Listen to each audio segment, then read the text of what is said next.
As far back as I can remember, I always wanted to be a gangster. All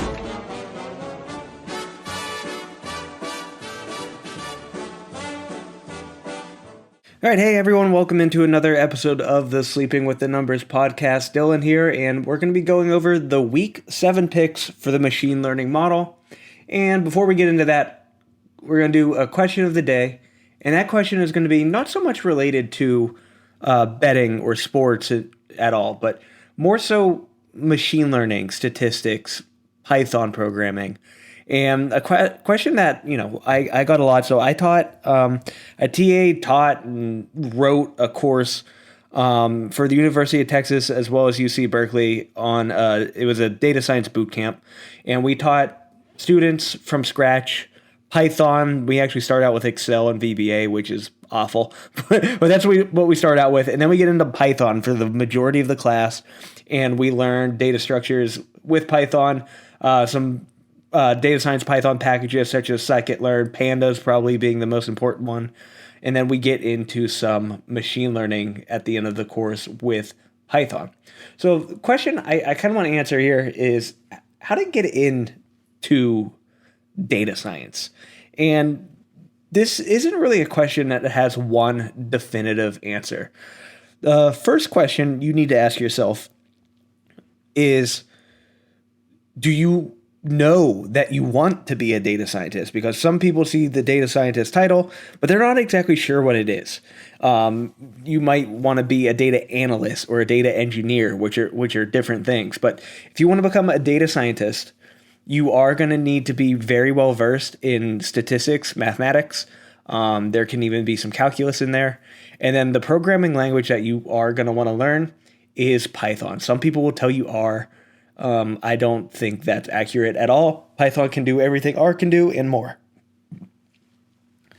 So Python is the language that you want to learn. And then, okay, next question there. How do I learn Python? What do I do? Do I need to go pay a whole bunch of money for a class? Can I get a book?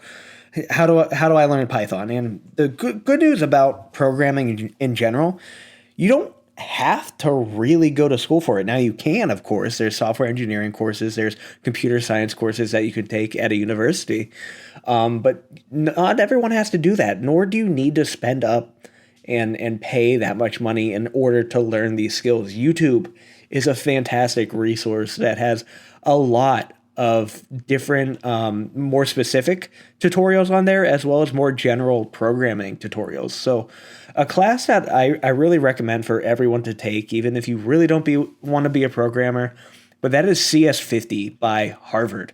And that's available completely for free on edX.org. And if you do it on there, you can you follow along with the course videos, and they even have class materials and homeworks that they'll grade for you if you want to take part in that. You don't have to, but it's a great way to learn. It's also completely available for free on YouTube. And they start out with Scratch. It's not really a programming language. It's more to get your mind wrapped around how programming languages flow, different words used when programming. It's more of a beginner's guide into programming. And then from there, you get into C, which is kind of what Python is built on top of.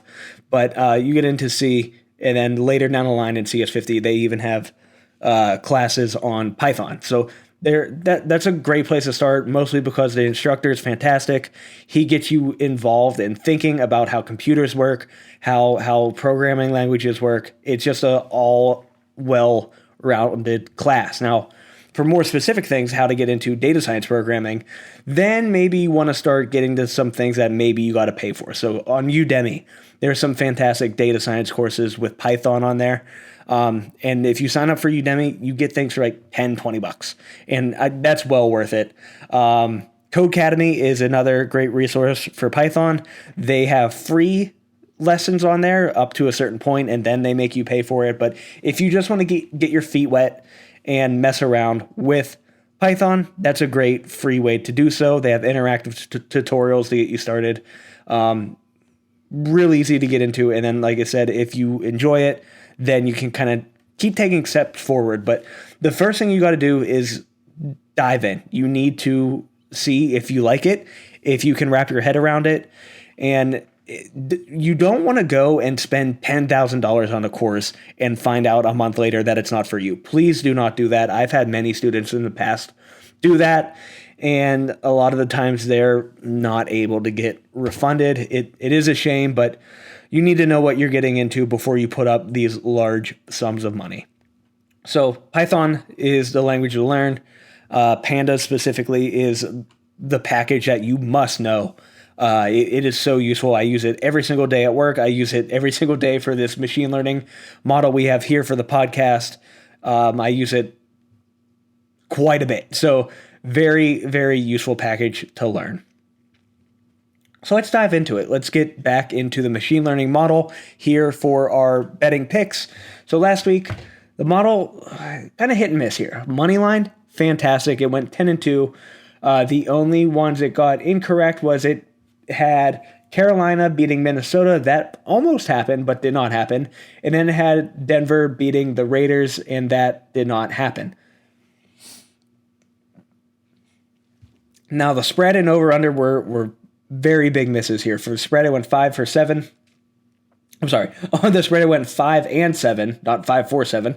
And then the over-under went 4 and 8. So not very good there. It seems to be doing great at picking winners. It just is having a hard time knowing, one, how much they're going to win by, and two, how many total points are going to be scored for this over-under thing, which is interesting to me because that's kind of how this model was designed. We designed it, gave it features to output a point total to hopefully give us, an indication of what the scores are going to be. But that does not seem to be working here.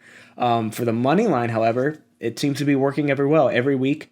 Money line seems to be great. So as of right now, the spread and over-under, of course, deserve more discussion as we move forward. But for the money line, if you want to take the model's picks just outright, I don't think that's a terrible move at the moment. I'm looking in the past here. Week 3 went 9-5. Week 4 it went 11-4. Week 5 9-5, and then last week, like I said, 10-2. So winning more than losing there, but do not, again, the money line type stuff.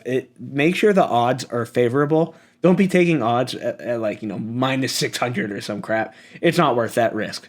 The return isn't there. Please don't do that. So getting into the games for this week, we start off with Thursday Night Football in a matchup that's probably going to be, honestly, a bit boring. Cleveland is ending up like the Giants here. They're getting banged up very badly. It doesn't look like Chubb's going to play again. Hunt is out. Baker, I believe he's been playing through an injury. It is just rough on the Cleveland side of the ball. With that said, Cleveland is still 3.5 point favorites at home, but I can see Denver winning this game if they're not able to get it going in their run game, which is what Cleveland does. That's what their whole offense is built around, was their running backs, and now their two guys are gone. It's a little scary because the Ernest Johnson is probably going to be the starter here for Cleveland. Again, pay attention if Chubb is in or not, but if he's not in, I think this is a whole different team. Their offensive line is still pretty good, but the running back, it's gone. I don't know really what to expect here. If anything, I would probably aim for the under because Denver isn't a high-scoring team, and Cleveland, who are they going to have? They're going to have Njoku, Hooper, Donovan Peoples-Jones, Odell, I guess. But it's going to be a rough one for Baker and the squad. So currently, BetMGM has it minus 3.5 point home favorites for Cleveland, minus 175 on the money line, plus 145 for the Broncos, and an over-under of 42.5 points. Like I said, not really big scoring teams here, especially Denver and especially Cleveland right now without any of their running backs healthy. So the model has Cleveland winning this game. Now, again, remember, the model has no idea that they're injured at the running back position. It has no idea that their 2 starting running backs are out. So please keep that in mind. They are taking Cleveland to win. It is going to take Denver to cover, and then it's taking the over 42.5. So for all that, the only one I probably agree with is Denver to cover here, because I think there's a decent chance that they actually end up winning this game. For the over-under, I am honestly probably leaning towards the under on this one. If we look at OddsShark's model, they have the over as well, and if we look at the public betting, they also have the over. I don't buy that. I think this is going to be a low-scoring affair. Next matchup, we have 2 AFC North teams. The first place Baltimore Ravens take on the second place Cincinnati Bengals. The Baltimore Ravens are 6.5-point home favorites, minus 275 money line, plus 225 for the Bengals, and an over-under of 47 points. So here, that gives us an implied total of 26.75 for Baltimore, 20.25 for Cincinnati. I think this is going to be a great matchup. I think it is going to be closer than this line is telling us. I'm thinking Baltimore will win, so I'm probably going to do one of those the Wong teasers here, because Baltimore is at that 6.5 line. So tease that down 6 points. All I need is Baltimore to win by a half a point, which is essentially saying, hey, I do think Baltimore is going to win. Do you not want to pay up for the minus 275 money line? Yes. Okay. Well, I'll tease that with another team here. So that's likely what I'll be doing. Keep an eye on my Action Network at Fantasy, Pyantasy, and you can follow my teasers there. Looking at the percentage of the bets, almost all of it is on Baltimore. 94% of the bets are on Baltimore to win, 72% on Baltimore to cover. Yeah, I can easily, that 6.5 point, I really do think it's going to be a lot closer. As for the over-under, Baltimore's defense is very confusing. They shut down the Chargers, who I thought was just going to tear into the Baltimore defense after they let Indianapolis and Carson Wentz put up 25 on them. So I don't really know what to expect here. These divisional games can kind of end up being, a low-scoring chess match. But it's really going to depend on what Baltimore Ravens defense shows up to play. Going to the model has Baltimore to win. It is taking the under, just barely taking the under here. Just barely taking the under here of 47 points. So again, if that line changes, the model's bet will change as well. Pay attention to it on our website, sleepingwitthenumbers.com, as well as the model's Action Network, which is SWTN_ML_model. The model also has Cincinnati covering. So Baltimore to win, Cincinnati to cover. And again, absolutely fair here. If I'm going to actually take the spread as it is, I would take the Bengals plus 6.5. But since I'm going to be teasing it down with that Wong teaser, that's the only reason I'm taking the Baltimore line. All right, our next matchup here, Carolina Panthers are traveling to MetLife Stadium to take on the 1-5 Giants. Panthers are minus 3-point away favorites, minus 155 on the money line, plus 130 for the Giants. Of pretty low over under of 43.5 points. Looking at the public betting, it is almost all Carolina here. 93% of the money on Carolina for the money line, 83% on the Carolina spread, and then 64% on the over 43.5 points. This is another tough one. I think the Giants obviously still have health issues. I don't know if Saquon is back this week. It sounds like Kadarius Toney is likely to not play as well. He's injured. So it might just be Sterling Shepard as far as receiving goes. Maybe some Evan Ingram in there. So it might be a tough time for the Giants to score here. Please pay attention to their injury report and to our injury report podcast that we post. And Carolina, they can score, and it's just their defense. Like I said, since they played Dallas, they've been exposed. They've allowed 36 points to Dallas, 21 to Philadelphia, and then 34 to Minnesota last week. They almost came back and won that game, but they didn't. So I'm not really sure what to expect here. I think the 43.5 is low enough that I lean towards the over. But that remains to be seen. You know, if the Giants are only putting up 11 points like they did last week, now I don't think the Panthers defense is as good as the Rams, but it's still possible that their offense just cannot get anything going. So the model is going to take Carolina to win, Carolina to cover, and then it's going to be taking the over 43.5 points. Next up, another divisional matchup, AFC East this time. The Jets are taking on New England at Gillette Stadium. Patriots are -7 home favorites, -300 on the money line, +250 for the Jets. Jets coming off the bye here. And then the point total, again, another pretty low one for the week, 42.5 points. Again, all the money here on one team. New England, again, I'm not going to take this -7 straight up. I'm going to tease this down with the Baltimore line, so I get the Patriots, who I think will win, and Baltimore, who I think will win, in a single teaser. Patriots are 6-0 against the Jets over the last 3 seasons. I really don't expect anything different out of this one. Patriots at home against the Jets. Bill knows his team very well. Doesn't matter who the quarterback is, doesn't matter who the coach is. They should have this one in the bag. So the model is going to be taking the Patriots to win, the Patriots to cover, and it will also be taking the under for this one. So under 42.5. Yeah, I think that's absolutely fair. I don't think these teams are going to be scoring a whole bunch. It might end up being a defensive battle, and not to mention both offenses really are not that powerful. So I'm fine taking the under on this one along with the model. Another, I guess we could call it southern matchup here. We have the Atlanta Falcons taking on the Miami Dolphins at Hard Rock Stadium in Miami. The Falcons are coming in off a bye as 2.5 point away favorites, -135 money line, +115 for the Miami Dolphins, and a over-under of 47.5 points. Miami coming off giving Jacksonville their first win, probably not feeling too good about that, and want to get this one back at home.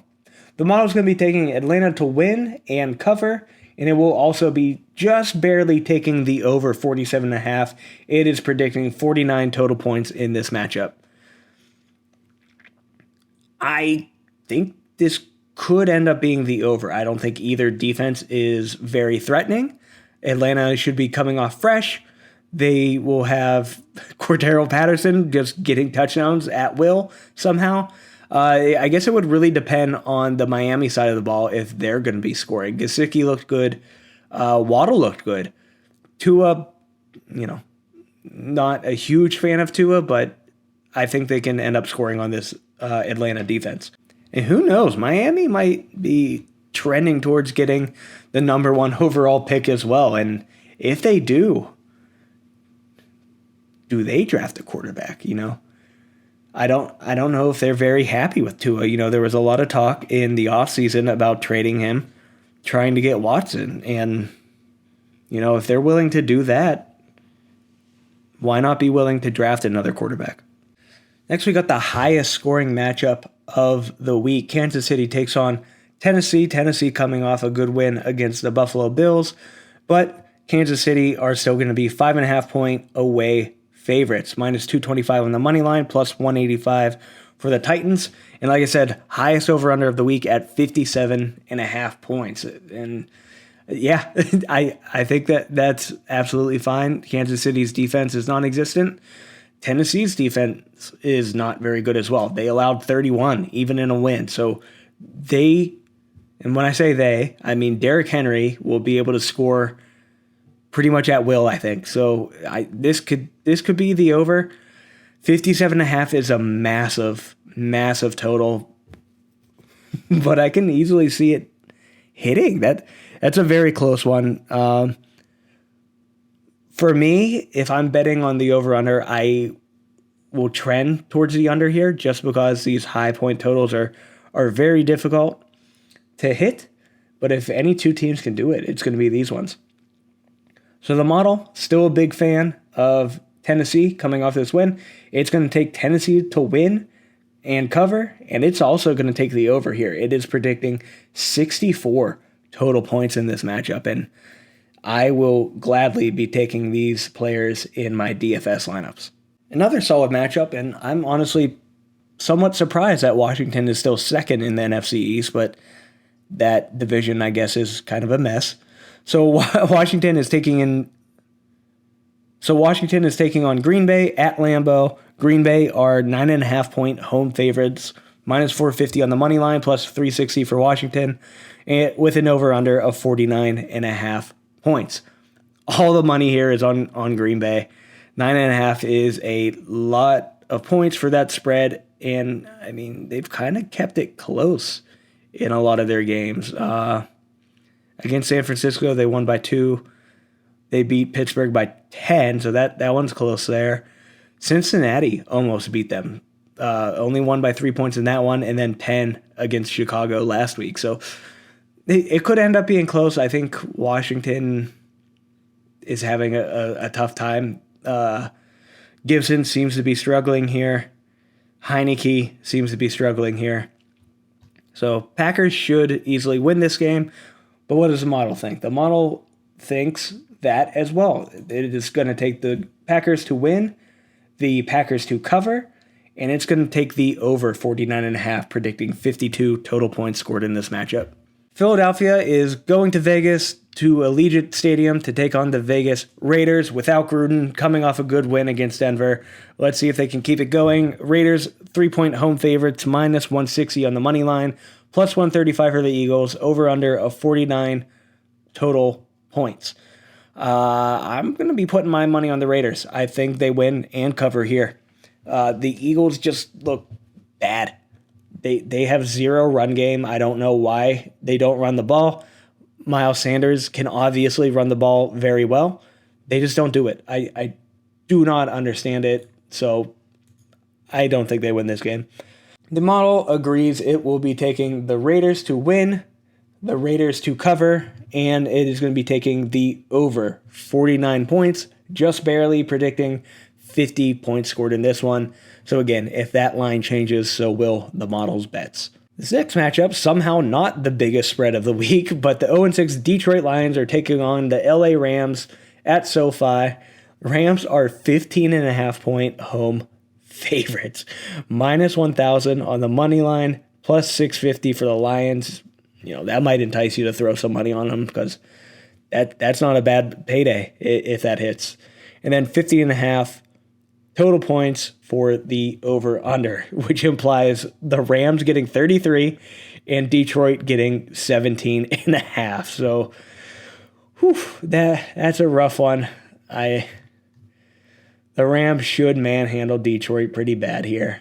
I feel bad for them, but what are you going to do? What are you going to do? Model, Rams to win. Rams to easily cover here. It has them winning by 19.22 points. And then it is taking the over again, just barely, predicting 51 total points scored in this one. So if that line changes from 50.5, the model's bet may change as well. And here is the biggest spread of the week. The Cardinals are 17-point home favorites against the Houston Texans. Minus 1,600 on the money line, plus 950 for Houston. Take a flyer on Houston. You know, you don't have to put a lot of money, but you get a good amount of return here. You know, people can tell you it's flushing money down the toilet, but anything can happen. Houston almost beat New England a couple weeks ago, if you remember. So, again, anything can happen here. The Bills were pretty big favorites against the Titans this past Monday, and they lost. So, again, it's all about the odds here. Take a flyer on them. I think that's worth it. I don't hope they win. I really like Arizona, but for the opportunity to get that return, I think it's worth it. 47.5-point over-under in this one, and the model will be taking the over. Again, just barely. It is just barely. It seems like the model is actually trying to predict the over-under lines than it is what the actual points scored here, because it's predicting 48 points here. which is just barely over that 47.5. So again, keep an eye on the line. If it changes, so does the bet. And then the model, of course, taking the Cardinals to win and cover. It has the Cardinals winning by 27 points, which is insanely impressive if that actually happens. And if that does happen, be worried about your Cardinals fantasy players because they might take a seat if they're winning well enough. So that might suck if that ends up happening, but that's always a possibility in these blowout type games. Another matchup, Justin Fields and the Chicago Bears go to Tampa Bay to take on Tom Brady. So the new versus the old in this matchup. Tampa Bay is 12.5 point home favorites, minus 750 on the money line, plus 550 for the Bears, and an over-under of 47 points. So almost all of the points going to Tampa Bay here. 29.75 to Chicago's 17.25 for the implied final score. Yeah. Yeah, give me Tampa for all of this at home. There isn't a lot of to talk about here. Tom Brady is just very, very good at what he does. Model agrees. The model is going to take Tampa Bay to win, but is it going to take them to cover? It has a 14-point difference here, 12.5 points. Yep. So it's going to take Tampa Bay to cover to win, and it will be taking the over. Again, just barely. It's predicting 48 points here, and the line is at 40. So I should just give this model to Vegas, because apparently that's what they're using to set these lines. Only the primetime matchups remaining here. The Colts are 2-4, going to take on San Francisco 2-3. San Francisco coming off the bye, and they will be 3.5 point home favorites, minus 200 on the money line, plus 165 for the Colts, and over-under of 44 points. I feel like that's low. That seems very low to me. And the public seems to agree. 73% of the bets, 80% of the money on the over. And that's when I agree with the public. That seems low for these two teams here. The Colts, well, it's Houston, but they put up 31 against Houston, 25 against Baltimore, 27 against Miami, 16 against Tennessee. San Francisco has put up 10 against Arizona, 21 against Seattle, 28 against Green Bay, and 17 against Philly. So I think I lean towards the over there. That just seems very low. San Francisco should be fresh coming off this bye here. I think Jimmy Garoppolo will be coming back, and if he is, I think the team overall will be better. But better enough to beat the Colts? That I don't know. Again, I'm not a big fan of Carson Wentz, but I am a fan of Jonathan Taylor and this Colts defense. Colts might win this. That might be a good upset pick here. Carson really has 9 touchdowns and only 1 interception. That really surprises me. Either way, I think Colts are a good pick here. I'm not a huge 49ers fan. They seem to be cursed. Everyone just gets injured on that team. Colts defense is good. I lean Colts here. The model, wow, just barely leans the Colts as well. It has them beating San Francisco by 0.07 points here. So obviously that means it's going to take the Colts to win and cover if it's picking the underdog. And it's also going to take the over, predicting 46 points here, which is over that 44-point line. And our final matchup here, New Orleans coming off the bye week, fresh, taking on Seattle, led by Geno Smith. Probably the reason the New Orleans Saints are 4.5 point away favorites, minus 225 on the money line, plus 185 for Seattle. Only 43.5 for the over-under. That seems low too. 43.5. So again, it sounds like Michael Thomas is a couple weeks away from playing still, if he plays at all this season. So Saints have put up 33, 21, 28, 7. Seattle has put up 20. Well, we got to remember, a lot of these are with Russ. So 20, 17, 28, 17. Okay, so even with Russ, they were not that high scoring. That just seems so low. I think the Saints can do a lot of that damage on their own. Yeah, I think I lean towards the over on this one. Pay attention to my Action Network. If I end up taking that, Saints should win. Again, flip a coin because they're impossible to predict if their defense wants to show up or not. But I don't really like to say it here, but if Taysom Hill's out, I think this is a better team because they focus on one quarterback. They don't have to swap them in and out, which is just highly annoying for everyone, fantasy players, the team. It's just annoying. They paid him way too much money to do what he does. But anyways, if it's just Jameis, I think the team will perform better.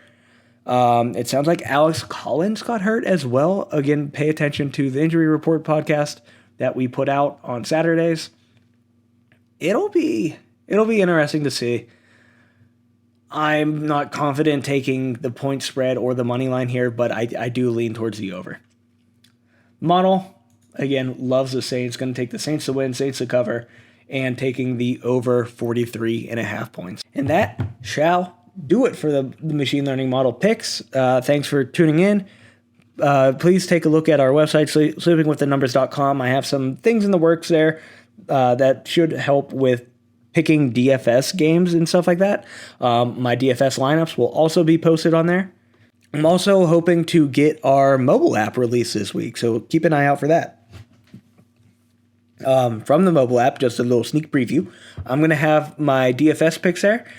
You always get 3 for free, but we're going to give you some other options to get some more of my DFS lineups. Probably going to include, watching one of those rewarded ads helps support the show and gets you another free lineup. There will probably be other options down the line, like sign up for our mailing list or something like that. Make an account, and we'll give you 5 free lineups a week instead of just a 3. And then, again, you'll always have the option to watch some ads to get you those additional quote-unquote free lineups. You take some time. I know ads are super annoying. I completely get that, but it helps us out, and we appreciate it. And hopefully those lineups win you back that time. Time is money, is what they say, and hopefully that's what we're doing for you. So thanks for checking us out. Please be sure to check out our links in the description to our action networks, as well as our links to Monkey Knife Fight if you want to do some prop bets this weekend. Basketball's back if you want to do some prop bets on there. I know they have some good promos going on. With our link, your first deposit is matched instantly up to $100. Also, we got BarkBox if you are interested in that. If you want your furry friend to get some treats, toys, whatever you need in a monthly subscription package that you and them will love together, go ahead and use our link. You get a free extra month with it. So check those out in the description, and we will see you in a couple days with the next episode. Thanks again for listening. Really appreciate it. Bye-bye.